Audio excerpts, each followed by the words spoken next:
Bueno, primero que todo agradecer a todos aquellos que hicieron posible la oportunidad de compartir este espacio, que también nos da la oportunidad de compartir lo que sucede en la sierra, el pensamiento que hay en la sierra. Y lo decía Ricardo, hay momentos en que el propósito es compartir, pero hay espacios, como en el caso de hoy, que en el arte es como algo bastante novedoso y nuevo para nosotros, y por eso le decía yo, realmente no sé, no estoy como que bien ubicado en ese ámbito del arte. Pero lo que decía sobre la vista que distrae, hay una educación en la parte de mamos, cuando se forman, los niños muy poco lo sacan, siempre se mantienen aislados. Anteriormente hemos perdido un poco esa actividad, pero ellos dormían el día y salían era de noche, porque la vista distrae, la concentración se dispersa y también pierde como pureza en el pensamiento. Entonces, cuando están en esa educación, siempre se tenía el cuidado de que no pudieran estar mirando, porque la vista distrae sobre eso. También había otro punto en la película que los mamos conocen, el padre de la imagen, ¿sí?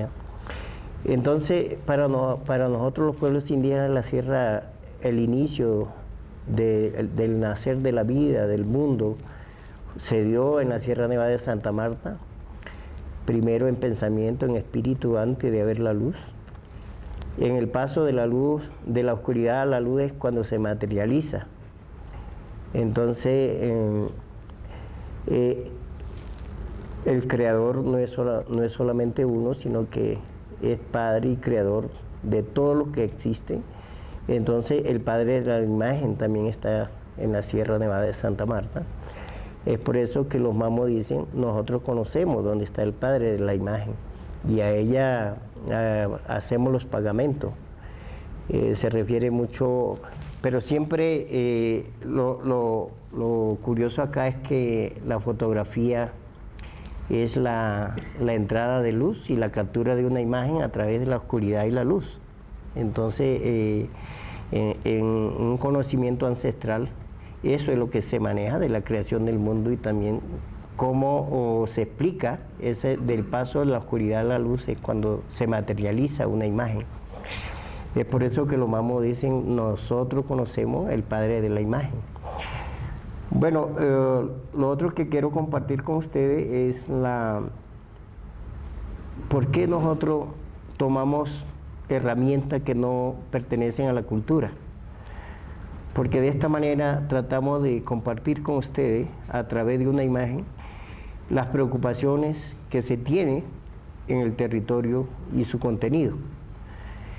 Pero al estar ya dentro de este mundo, es cuando cae uno en cuenta que también viene la autorrepresentación a través de esto.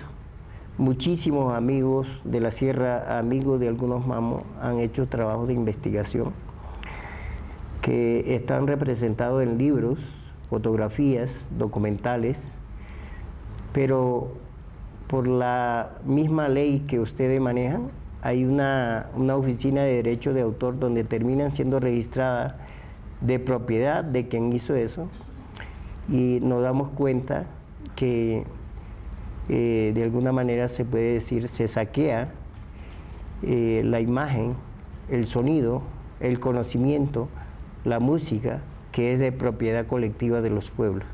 Entonces es ahí donde los indígenas tenemos esa responsabilidad de autorrepresentarnos a través de los documentales, de la fotografía, del compartir un pensamiento, hacerlo nosotros mismos y posesionarlo como propiedad colectiva.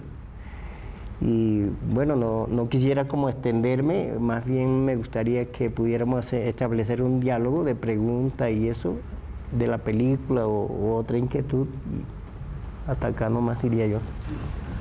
Bueno, no, habría mucho que decir, pero me gustaría señalar de entrada que este tipo de producciones recientes en los pueblos indígenas hace parte de un vasto movimiento de comunicación indígena hacia afuera, y que no es exclusivo de la Sierra Nevada, sino que tiene ya un gran historial en distintos lugares de América Latina y del mundo, y que reclaman puesto hacia afuera, es decir, reclaman puesto en los circuitos de circulación, de exhibición de obras que se llaman de arte cinematográfico, documentales o fotográficas. Ha habido siempre una especie de abismo infranqueable entre las producciones recientes de los pueblos indígenas en estos campos audiovisuales y el imaginario que tienen los funcionarios, los creadores, los agentes del campo cinematográfico y de otros campos como el artístico frente a estas expresiones. Y este no es un asunto que provenga solamente de la ignorancia o del desprecio que tienen los autores contemporáneos por estas expresiones que provienen de los pueblos y que con dificultad y con mucho esfuerzo están intentando domesticar estas tecnologías y proponer nuevos lenguajes y nuevas maneras de expresar su pensamiento. Sino que también tiene que ver con una política de la identidad en algunos pueblos de autoexclusión voluntaria. Es decir, porque muchos pueblos entienden que y perciben que su oficio no es un oficio artístico, como lo entendemos nosotros acá. Incluso muchas obras, ellos dicen no son obras, son videos. No nos queremos parecer a los autores de vanguardia, no sabemos qué significa eso. Nosotros hacemos esto no por amor al arte, en una vieja concepción del arte, sino por una necesidad de agencia política. Y eso marca una diferencia crucial. De otra parte, un poco para contextualizar, los críticos cinematográficos colombianos jamás se han visto con estas producciones, a pesar de que circulan en festivales especializados y que a veces ganan premios internacionales, como esta obra, por ejemplo, en París. Estos críticos o los estudiosos del cine en Colombia pues no se han interesado mayormente por estas expresiones, y yo se lo atribuyo a dos razones que han sido incluso explícitamente elaboradas por ellos. Una, que es muy bien, tiene que ver con lo que ellos llaman la imperfección estilística o un cine imperfecto, ¿cierto? Es decir, se acomodan en la silla cuando ven que la edición no se parece a las ediciones sofisticadas con las que ellos construyen sus obras, o que los formatos no son formatos HD. Tenemos un gran problema ahora constante por eso en París, a pesar de que se ganó un premio del público en un festival reciente. El gran premio es que esté 3 semanas en una sala de cine prestigioso en París. Nosotros entonces negociamos no solamente ese premio como una buena voluntad de los organizadores franceses, sino negociamos también las condiciones de esa exhibición, porque considerábamos que el premio no era solamente visibilizar, sino si ellos iban a pagar o iban a cobrar una taquilla al público, pues lo lógico era que esa taquilla se compartiera. Es decir, estábamos ya en un escenario de negocios y de mercancías, cosa que para los pueblos y para las autoridades de la sierra es un dilema todavía no resuelto, y hay más una oposición a que estas obras se vuelvan mercantiles, en el sentido de que circulen también como obras que se compran. Y nos decían, esta película que conocimos en DVD tiene que ser presentada en un formato de exhibición, y si no cumple unas ciertas características técnicas, pues no puede pasar por la sala, porque la sala tiene sus condiciones y sus estándares. Obviamente esta película no puede aspirar a tener esa calidad de formato. Esto fue hecho en Vidicam y pues estuvimos lejos de llegar al HD en el momento en que empezó a hacerse esta película. Y hay otro argumento que me parece todavía más curioso y peligroso cuando juzgan estas obras, y es que son decididamente políticas. Y cierta, pues no digo toda, por supuesto, y no me estoy refiriendo a nadie en particular de este público, pero cuando se mezcla política y arte hay unos desencuentros y unas tensiones que son bien interesantes de estudiar y de preguntarse qué es lo que está pasando con el juicio del arte en la contemporaneidad, cuál es esa renuncia a hablar de política, o de qué política estamos hablando cuando hablamos de arte, ¿cierto? Pero fundamentalmente estas películas son políticas. Estas películas están situadas en una estrategia de agencia política que, como es evidente en esta, busca señalar desde adentro cuáles son los problemas y los peligros que están soportando los pueblos en muchos terrenos, en el terreno político, en el terreno económico, en el terreno de la vida misma con relación al conflicto armado. Y muchas de estas películas, Resistencia en Marina Negra, una entre ellas, están cuestionando profundamente nuestras nociones políticas, nuestras nociones de identidad, están controvirtiendo incluso modelos de desarrollo, están controvirtiendo incluso conceptos como el de soberanía y el de ciudadanía cultural, y en ese sentido pues no pueden estar no es del interés explícito de los creadores indígenas en América indígena sofisticar el pensamiento en temas como por ejemplo el de la estética o el de los dispositivos. Hay curiosamente una renuncia en los centros de pensamiento, por ejemplo en Bolivia, a considerar que estas obras no deberían entrar en el mismo circuito de pensamiento en que se juzgan las obras de arte o las obras cinematográficas, porque importan menos las obras y más los procesos, importan menos las formas de representación que las transformaciones reales de los pueblos indígenas. En el caso de la sierra, con eso termino esta presentación, a mí me ha interesado mucho y he dialogado mucho con Amado estas tensiones que aparecen cuando Amado y un grupo de jóvenes, Cogis y Huivas deciden coger las cámaras frente a una especie de iconoclastia, llamémoslo así, de los mamos por el mundo de las imágenes. El mundo de los mamos, Amado, al principio de su carrera como fotógrafo, fue criticado ampliamente por los propios mamos porque consideraban que ese era un oficio de jóvenes, por un lado, ¿no? Y que no era un oficio menor, además. Obviamente el empecinamiento de Amado fue poco a poco transformando ese pensamiento tan opuesto a que los indígenas cogieran cámaras, y más que coger las cámaras, creo que el punto de giro crucial en el proceso de la sierra es que los mamos lograron incorporar en el mundo simbólico estas tecnologías blancas. Entonces estamos hablando de un canibalismo muy interesante. Amado, un poco pensando en, pues, un poco desde el campo mismo, desde preguntas que seguidas le resultan a uno, y como para empezar esta conversación, te voy a hacer una pregunta que de hecho estuvimos conversando el día de ayer, y fue cómo fue ese primer encuentro tuyo como fotógrafo con la cámara, cómo comenzó, digamos, ese proceso de adopción de ese instrumento.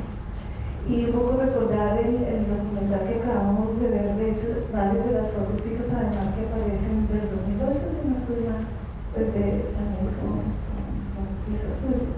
Entonces, ¿cómo fue esa primera aproximación tuya al manejo y a la adopción de ese dispositivo fotográfico?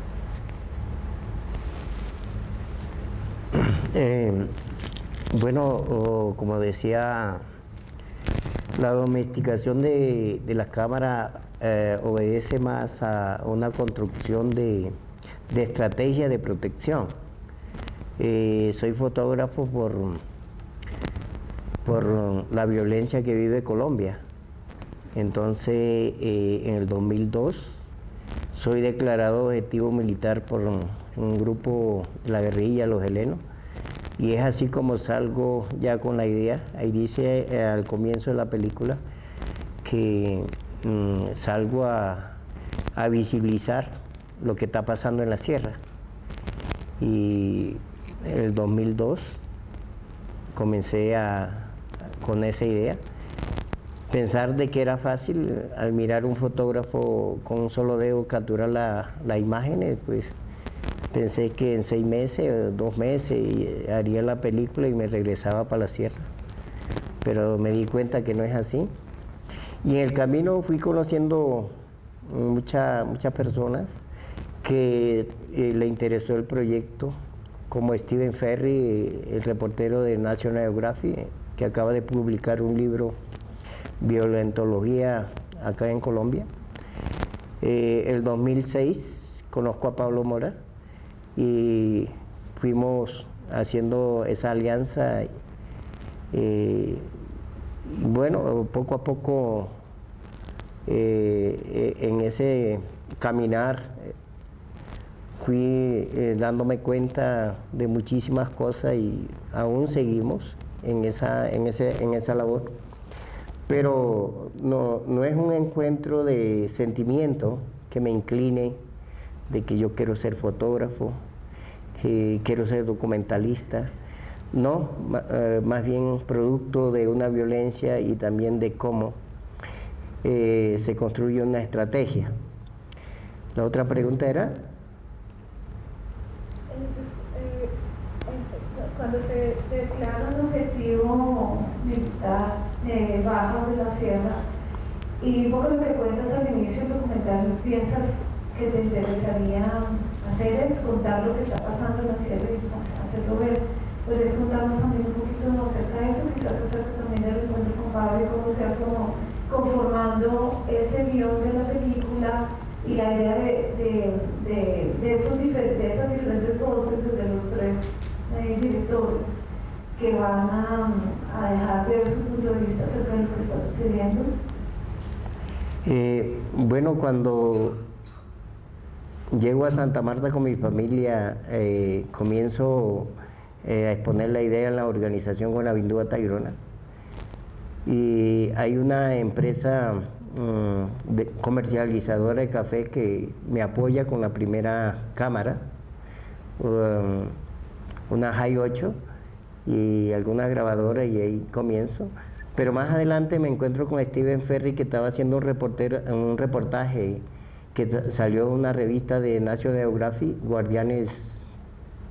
los guardianes de la sierra, algo así.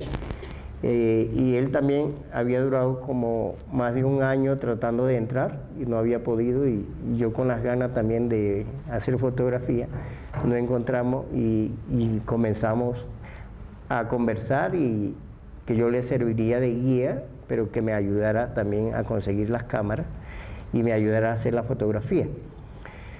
Con él anduvimos más de 1 año. Después con Pablo, a través de una amiga, Lavinia Fiori, contactamos con Pablo en Cartagena.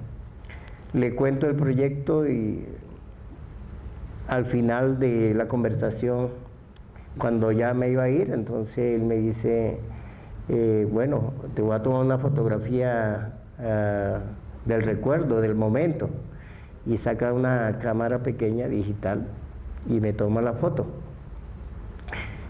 Yo cargaba una Canon de un lente 70-200, pero lo tenía en la mochila. Entonces, bueno, yo también te voy a tomar una foto, y saqué Entonces, después me comentó que eso era lo que le había... le parecía el proyecto más atractivo, que no comenzábamos de cero, que ya habían cosas que estaban construidas. Entonces es donde acepta ser nuestro asesor y estar ahí con nosotros, y comenzamos ese caminar del 2006 hasta acá. Y el proyecto inicial es Resistencia en la Línea Negra. Ese es el documental, la columna de todos los otros productos. Los otros lo hicimos para capturar algunos recursos y seguir haciendo resistencia. Pero en sí, la columna de todo el producto es resistencia en la línea negra. Entonces, pues en 10 años, ya para 11 años, es mucho lo que hay que contar, pero lo más interesante ha sido eso, y Gigonesi ha conseguido el apoyo de las Javerianas a través del Centro Matrix. Hicimos la primera capacitación, y ahí es donde realmente se constituye Gigonesi con los roles: quién se queda con la cámara de video, con la cámara de fotografía, quién hace sonido. Alcanzamos a publicar también una revista. Por esa razón, Germán Rey, que es director del Centro Ático, considera a Gigonesi como la primera promoción del Centro Matriz de las Javerianas. Hay una fundación de nuevo periodismo por Jaime Abello, también hemos sido aliados, y bueno, en este andar es lo que podría contar como la parte positiva, y vamos ahí posesionando poco a poco el pensamiento de los pueblos indígenas de la sierra. Yo quisiera complementar un poco la respuesta de Amado cuando él menciona la violencia como una de las motivaciones principales de su quehacer. Está referido, por supuesto, a la violencia física y a la amenaza directa, ¿cierto? Pero con el tiempo uno ha entendido que esa violencia es mucho más que la amenaza personal en cabeza de Amado, ¿cierto? Hay un profundo malestar, que es otra forma de violencia, que tienen los pueblos indígenas de la sierra, Amado en particular, por las representaciones que han hecho otros del mundo de la sierra. Ese es un malestar que proviene de algunos hitos en la cinematografía mundial, como ¿cómo se llama la película de Alan Nereida? Corazón del Mundo. Corazón del Mundo, un director británico muy afamado que ganó muchos premios con esa película hecha en los 80s, y donde invisibiliza rotundamente a los pueblos Arhuaco, Wiwa y Cancuamo, y se queda con la idea de que la sierra solamente es la habitación del pueblo Kogi. Pero también, además de quitar de tajo, digamos, otras poblaciones de la sierra, la visión exotista que promueve la narrativa de un héroe europeo que por primera vez va a penetrar los secretos de la sierra y es el único hombre blanco que va a ir al encuentro de los mamos que siempre han estado aislados por siglos y que va a revelar un gran misterio. Ese es un poco el tono de la película. Pues ese tipo de representaciones y muchas otras que se han hecho después o que se han hecho antes, hay también una reacción, aunque tardía, las representaciones que se han hecho del cine evangélico colombiano. La película En el Valle de los Arhuacos, del director bogotano Vidal Rosso, hecha en el año 64, es una película denigrante de los pueblos indígenas, que exalta, aunque aquí se ve poquito, hay otra película referida exactamente a ese tema. Amado hace la película La Musima, que Memorias de una Independencia, donde muestra todo el proceso y juega con las imágenes de archivo propuestas por Vidal Rosso, en un procedimiento que nos recuerda también ciertos procedimientos del arte contemporáneo, donde el archivo ya no es un comentario, sino es una construcción, es un archivo recuperado, es un archivo reescrito y contestado, no es simplemente una foto vieja que acompaña e ilustra un pensamiento, sino que esa película se controvierte, dialoga, discute y finalmente ajusta cuentas con ese mundo cinematográfico evangelizador que reflejó también un proceso histórico real. la misión capuchina entró a la sierra en el año 18, principios de la primera década, con la idea de ayudar a educar a los pueblos en el castellano, y se quedó 60 años, acaparó las mejores tierras del resguardo, recluyó a muchas familias, asesinó a algunos mamos, y bueno, todo el prontuario que conocemos, que es habitual en las evangelizaciones compulsivas del siglo pasado. Amado entonces responde, tardíamente digo yo, con otra obra similar en el que le contesta a Vidal Rosso, en su terreno, y proponiendo otra visión de la historia, que también me parece muy interesante resaltar acá. Entonces, ese malestar creo que también ha sido una motivación permanente, ¿no? De cómo otros, y por otros nos referimos a nosotros, funcionarios o artistas o literatos o periodistas, que proporcionan distintas narrativas y construyen imágenes de los pueblos, y los pueblos se resisten a pensar que esas imágenes les pertenecen y reclaman que no haya autenticidad en esas imágenes, está deformada la visión, y ahí viene el acto político de ocupar por primera vez un lugar de enunciación en el terreno de los lenguajes audiovisuales. Coger la cámara es un posicionamiento político, pero también es un nuevo lugar desde donde se construye la historia y las nuevas narrativas que vienen de los propios pueblos. Es el control final de la representación en manos de ellos. Bueno, primero felicitarlos por el trabajo, y yo quisiera saber qué pasó con los mamos, ellos qué opinaron del documental, y el mamo que dice que no sabe si va a estar vivo si lo pudo ver.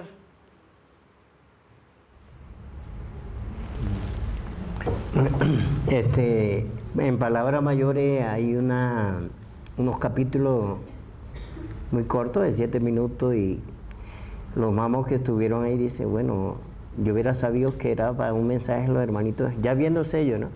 Yo hubiera sido más fuerte todavía. Entonces pues ya van tomando como que es un mensaje que se está enviando al hermano menor, pero no todos, pero sí ya hay mamos conscientes de la cámara, y que a través de eso va a ir los mensajes. Entonces, y como es en su lengua, pues se sienten totalmente hablando a otro indígena convertido en cámara. Y lastimosamente el mamo que dice que quiere estar vivo partió, ya no pudo ver el final.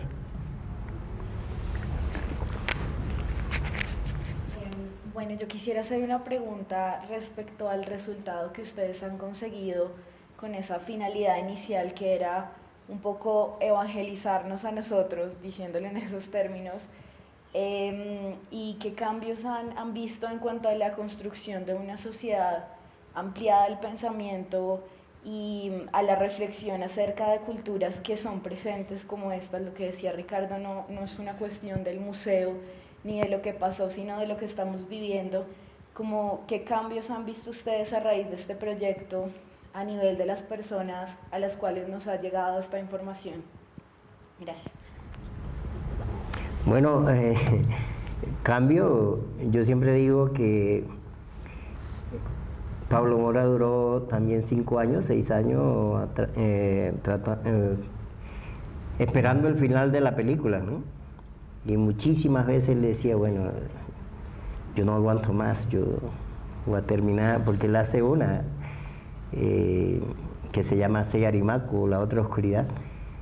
Yo el final de mi película lo voy a hacer como sea, pero ya no aguanto más. Pero no se fue y terminó ahí al tiempo nuestro. Entonces diría que es la primera persona que tuvo ese cambio, que se adaptó al tiempo nuestro. Y bueno, en una proyección de una película de Shigoneshi, donde realmente lo que expresa son las preocupaciones de los mamos de la sierra, hay muy buena acogida. En palabras mayores hay un capítulo que llaman Juculba, que es la construcción de un puerto que también aparece en la película, y el colectivo del abogado y muchísimas denuncias que se han hecho. Estos 7 minutos han hecho muchísimo más que hacer toda una redacción en texto. Y poco a poco va como posesionándose que el mensaje a través de la imagen es muchísimo lo que se logra. Por eso yo digo, el hermanito menor tiene el oído en la vista, no acá, sino aquí. Entonces, vamos avanzando, vamos ganando aliados. También a través de, después de todas estas proyecciones en Ginebra, con unos amigos suizos colombianos, hicimos una asociación que llaman Yosokui, y ya vamos como abriendo camino para hacer gestión a través de esta asociación conformada por suizos colombianos y la Sierra Nevada.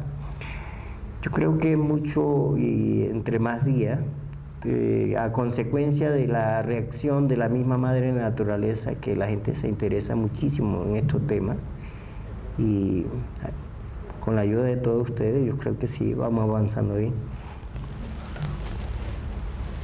Pablo denunció que había en este momento pues unas dudas por parte de los mamos y las comunidades acerca de qué hacer con los productos finales, con las obras, si se podían vender, si se podían comercializar de alguna manera, y pues es entrar en una lógica complicada, ¿no?, de la creatividad cooptada o convertida en producto. Y no sé, quería preguntar un poco cómo son esas discusiones y cuáles son los argumentos o los puntos de vista con respecto a la posibilidad de comercializar y poner en circulación estas obras.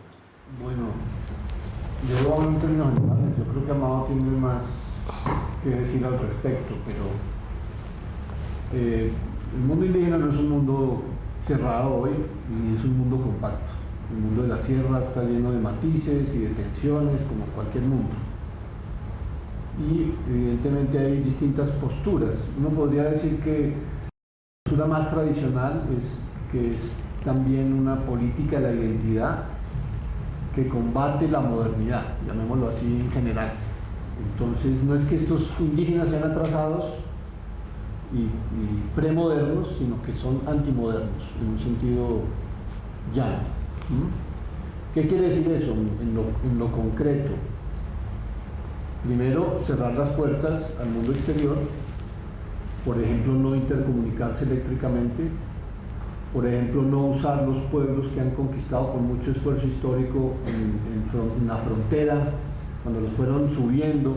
Ahorita el gobierno de Uribe hizo un proyecto gigantesco que fue muy polémico, que el gobierno de Uribe llamó el cordón ambiental cultural, y que los pueblos indígenas 30 años antes llamaban pueblos talanquera. Esos pueblos talanquera, que después se volvieron otra cosa, el gobierno de Uribe quiso servir y proponerle a los indígenas que esos pueblos fueran la punta de lanza de un turismo ecológico, cultural, la red de cableado, digamos, eléctrico. Y hay una oposición, y sigue habiendo una oposición manifiesta a todos estos embates del mundo moderno, llamémoslo así, un poco sin meternos en profundidad sobre lo que quiere decir ese concepto. Y otros indígenas que, por supuesto, quieren participar de las bondades del mundo, no solamente de su propio mundo, a los que también algunos críticos han dicho son indígenas neoliberales, y son peligrosos también, ¿no?, porque su agenda coincide con el mundo capitalista y negocian los recursos, por ejemplo, en el campo de los territorios y los proyectos mineroenergéticos. Ese es un tema bastante convulso, ¿no? La oposición, por ejemplo, tradicional y moderno, me parece que sigue siendo muy precaria para entender ese mundo y esos matices que hay en los posicionamientos políticos del pueblo, de los pueblos desde adentro hacia afuera. Pero evidentemente hay un adentro y un afuera, que crea que la ciudadanía con la Constitución, los pueblos hoy son igual ciudadanía, están equivocados. Hay un convencimiento interno de que somos distintos y de que debemos mantener una frontera y que debemos preservar unos pensamientos y unas prácticas, ¿no? Y ese es precisamente el empecinamiento de estas películas. Entonces, los debates allí tienen que ver también con esa posición más general, ¿no? De relacionamiento con el mundo exterior. Y no consideran que el pensamiento de los mamos, traspuesto en las obras, deba ser comercializado. Si sería como un atentado contra el pensamiento libre de los mamos, sin embargo, la gente que comercia café, no sé si Amado esté de acuerdo conmigo, se está comerciando café y se está exportando café, ¿no? Gigonesi ha insistido mucho en equiparar las producciones de café, donde la gente entiende muy bien que es un proceso productivo, pero entiende menos las cadenas de producción de las obras como esta.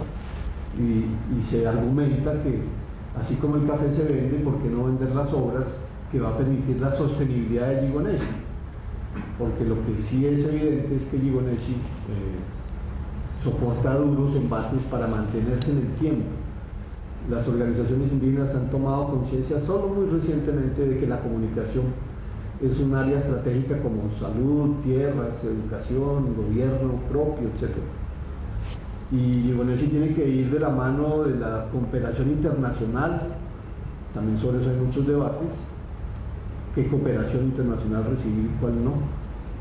Pero también he encontrado que hay un pensamiento con Dios y el diablo, dicen muchos indígenas, para referirse que no nos importa de dónde provengan los recursos, siempre y cuando podamos sacar adelante nuestra agenda política. Y así fue justamente con el proyecto del cordón ambiental.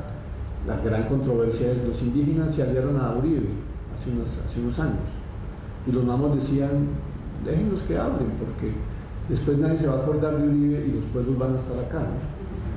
Y hoy, pues uno puede decir que eso pasó, ¿no? ¿Quién se acuerda del cordón ambiental, no? Y los pueblos están hoy como un símbolo de la resistencia también, y como una conquista, digamos, de la ocupación del territorio que les fue quitado hace años, ¿no?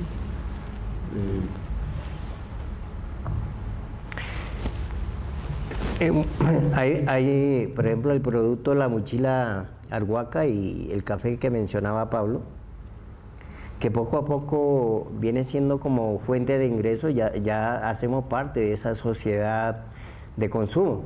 Hay muchas cosas que no producimos y por el ser indígena pues no la vamos a lograr sino con la plática que ustedes manejan. Entonces es ahí donde entramos, cómo se hace, pero en una figura como colectiva. La mochila viene siendo manejada independientemente por familias, pero se está buscando organizar que esto sea a través de la organización y sea de propiedad colectiva. En el tema de la fotografía y el video es lo más nuevo que tenemos y es el que más crítica ha tenido, lo que comentaba Pablo.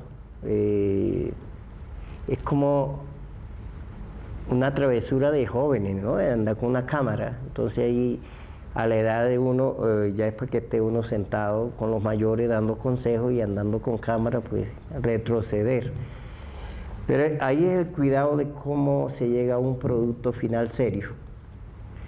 Entonces, más que todo personal, mucho cuidado en la comercialización porque se está construyendo un camino muy delicado. Entonces ahí sí, darle mucha participación a los mamos, cómo se hace.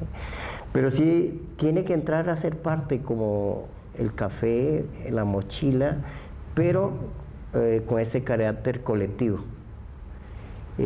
Por eso no me parecía bien que uno comenzara a vender como de CD en CD, sino que se hiciera como a través de la organización y se discuta en una gran asamblea o se socialice en una gran asamblea, vamos a hacer esto y va a ser a través de la organización.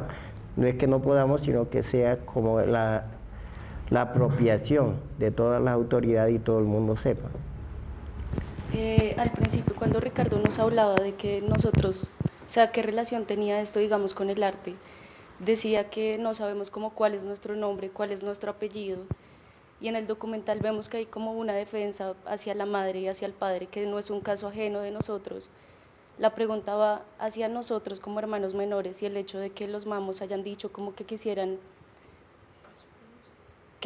decir algo más directo hacia los hermanos menores. ¿Qué posición podríamos tomar nosotros frente a esto?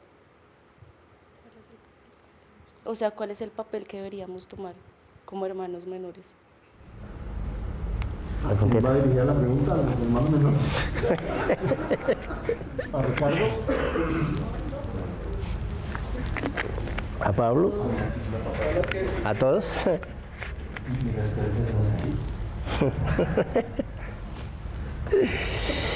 Bueno, hay una responsabilidad como pueblos indígenas. Tenemos la concepción de que vamos de paso y hay una responsabilidad con la naturaleza. Los pueblos indígenas tenemos la responsabilidad doble de cuidarlo físicamente y en la parte espiritual. La parte espiritual no se puede delegar, es una misión propia de los pueblos indígenas.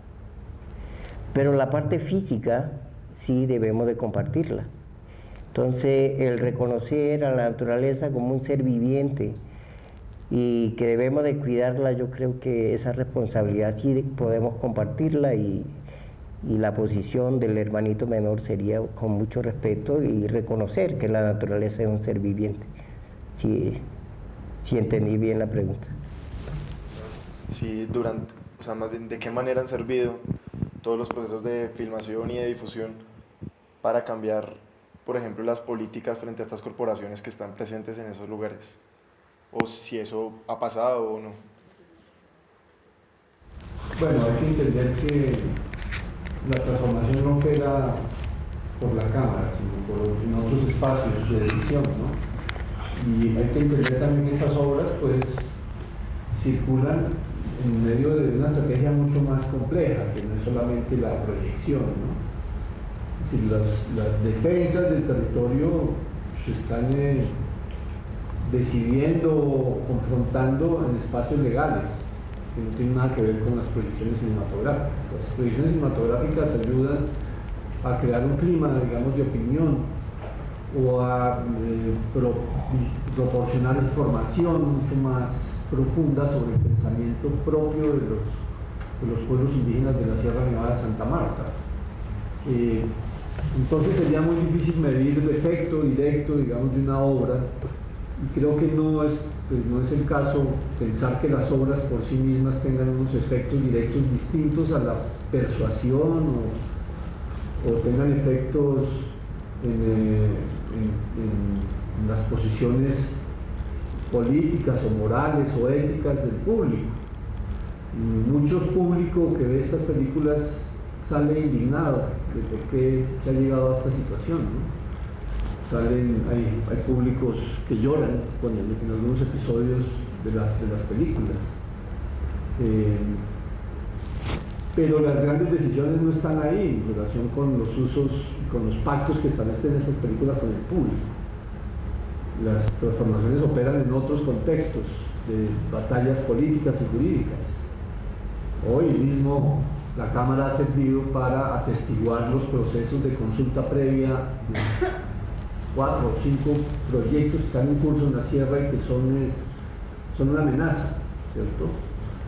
Del Puerto Brisa, que está todos están suspendidos, el del Parque Tayrona, el del Six Sense, el de la avenida, el de la Ruta del Sol, que es una gran avenida, el del teleférico del Parque Tayrona hacia no sé dónde, el de los proyectos de embarque de carbón en Mingueo con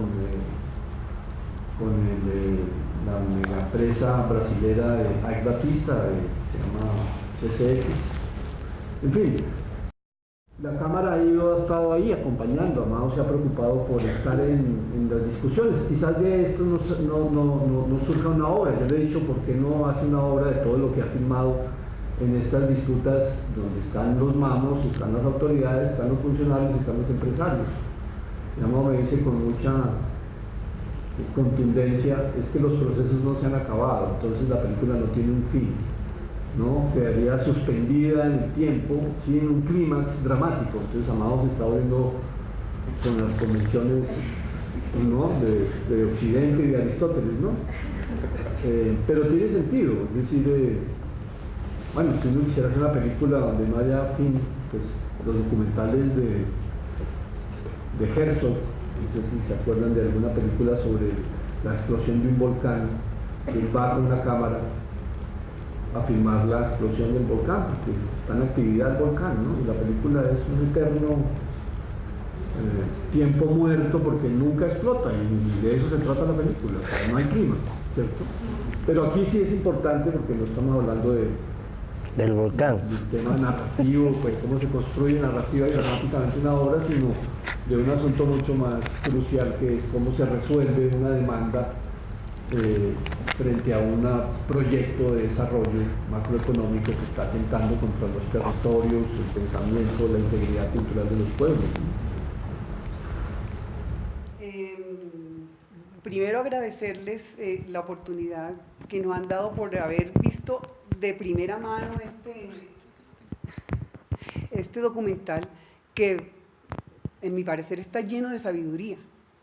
Primero, la resistencia, el espíritu de resistencia, que ha sido tan satanizado y que ellos toman de una manera, es decir, se empoderan de una manera tan natural. Es primero una gran enseñanza para todos nosotros. Y segundo, la construcción de la imagen, desde dónde, cuál es el origen de la imagen, y que no está construida como un fin, sino como un medio. Es decir, es profundamente sabio todo lo que sucede, todo lo que sucede. Y otra cosa que me llamó la atención, que de pronto no tiene tanta incidencia, pero yo me quedé pensando, que en el momento en donde salen con el acordeón y hay un poquito de vallenato en el fondo, cuando los entierros y esto, ¿cuál es el vínculo exacto de ustedes con el acordeón, con esa leyenda de Francisco el Hombre? Porque yo sé que ahí se originan muchas cosas de todo lo que es esta narrativa sonora y que tiene tanto que ver con todo lo que sucede ahí. El pueblo arhuaco más que todo adoptó el acordeón, pero nada que ver con el vallenato.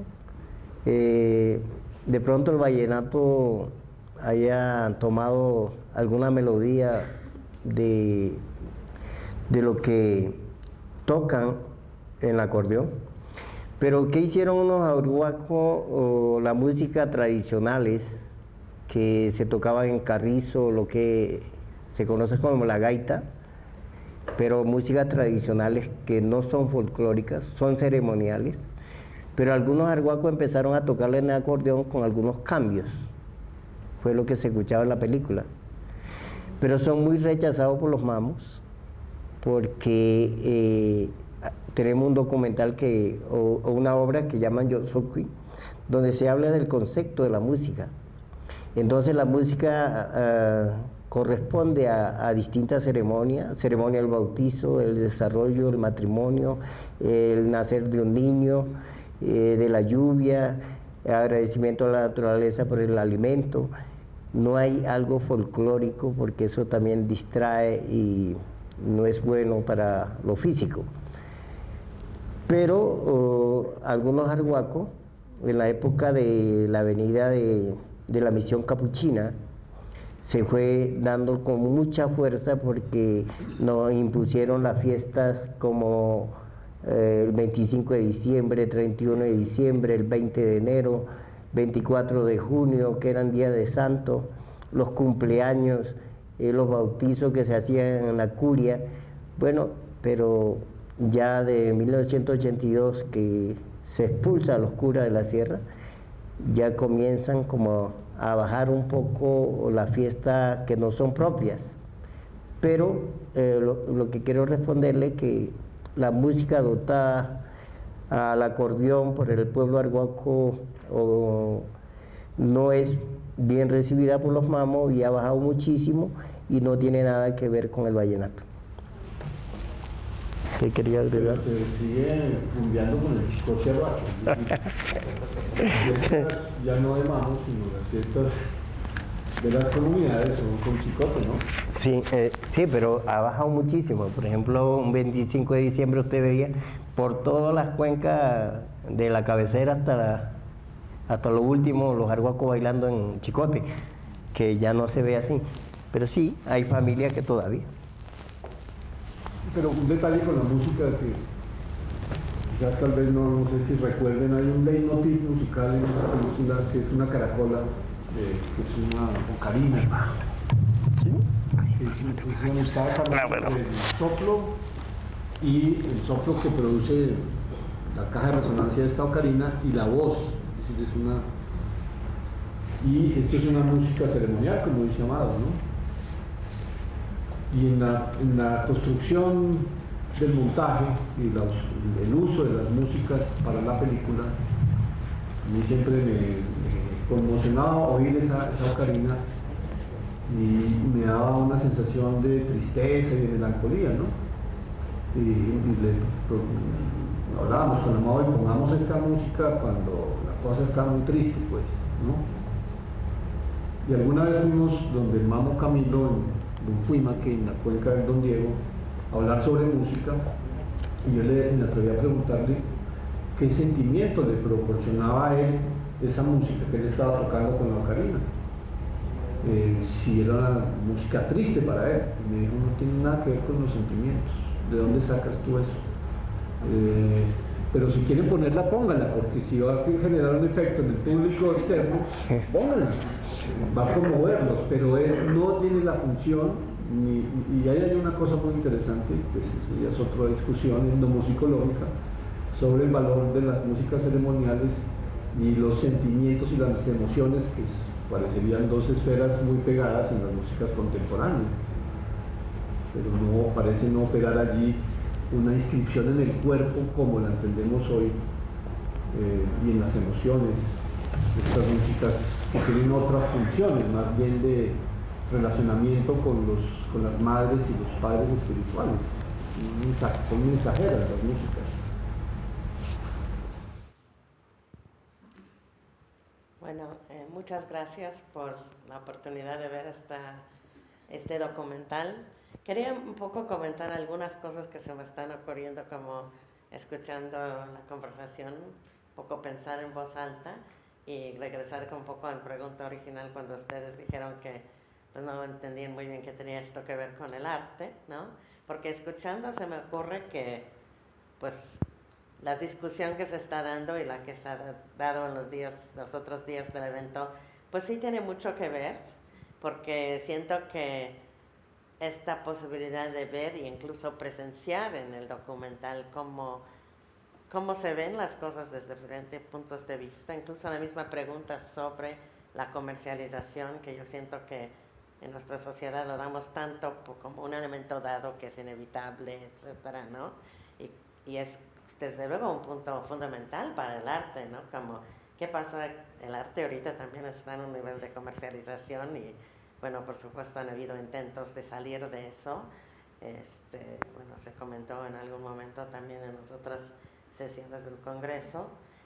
Creo que esa posibilidad de como empezar a replantear, o no empezar, sino seguir, porque se ha hecho en muchas ocasiones, a replantear cómo se ven las cosas y cuestionar desde el punto de vista de cómo los pueblos indígenas que están presentes en este filme nos hacen compartir su forma de ver las cosas. Es fundamental como para también ir pensando como otras formas de ver las cosas, incluso desde el arte, pueden también ser compartidas y no necesariamente utilizando los recursos, o sea, pueden utilizar algunos de los recursos, pero no necesariamente cediendo a toda la estructura que existe para difundir y dar a saber las cosas, sino también transformando esos aspectos para que, pues de alguna manera, también cuestionemos esas cosas, ¿no? Que finalmente son parte de todo el sistema que creo que político y económico que está detrás del tipo de sucesos violentos que pues, están presentes en este filme y en la sociedad, ¿no?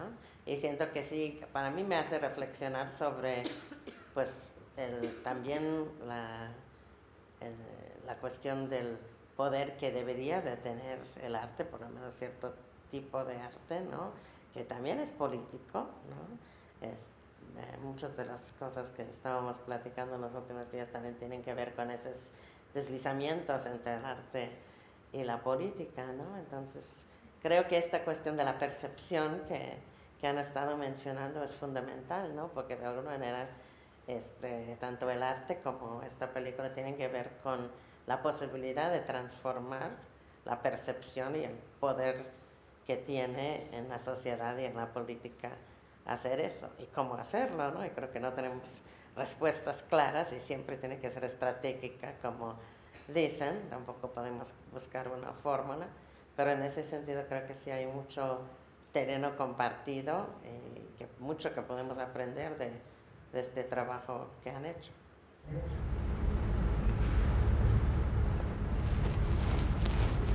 Bueno, hay una cosa que decía anoche Ricardo, de un refrán árabe, ¿no?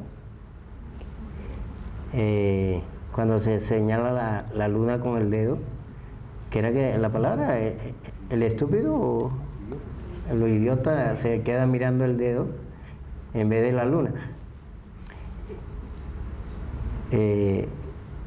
Bueno, en otras palabras, siempre no tanto la imagen, sino el mensaje que estamos tratando de enviar a través de esto, ¿no? Entonces, la imagen es como el dedo.